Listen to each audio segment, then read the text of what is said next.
اس کھڑکی کو بند کر دیجئے جو آپ کی ذات کے لیے تکلیف کا باعث بن رہی ہو، پھر چاہے اس کے پار کا منظر کتنا ہی خوبصورت کیوں نہ ہو۔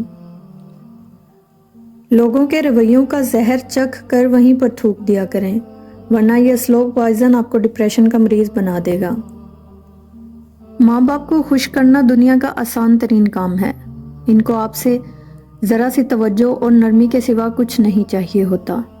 یہ زندگی کے وہ جھرنے ہیں جو محض آپ کے لیے بہتے ہیں۔ ان کا خشک ہو جانا اولاد کی بہت بڑی بدقسمتی ہے۔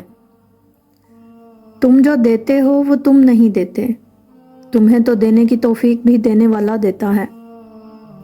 جب آپ اپنے بیوی بچوں سے زیادہ دوسروں کو ترجیح دیتے ہیں تو سمجھ لیں آپ غلط راستے پر ہیں۔ ہمیں اتنا مضبوط تو ہونا چاہیے کہ کسی انسان کے الفاظ ہمارا سکون چھیننے کا اختیار نہ رکھتے ہوں۔ وقت کبھی نہیں رکتا۔ جس دن کی خوشی کے لیے انسان زندگی بھر محنت کرتا ہے وہ دن بھی گزر جاتا ہے، اور جس گھڑی کے خوف سے لرزاں رہتا ہے وہ بھی گزر ہی جاتا ہے۔ قرآن مجید میں جتنی بھی قوموں کی تباہی کا ذکر ہے، ان میں سے ایک بھی قوم کی تباہی کی وجہ روزہ، حج، زکوٰۃ چھوڑنا نہیں تھی، بلکہ کم تولنا، رشوت ستانی، انصاف نہ کرنا، کسی کا حق کھانا، ملاوٹ کرنا، کسی کو ناحق قتل کرنا تھا۔ اگر سادہ الفاظ میں کہوں تو معاملہ حقوق العباد کا تھا۔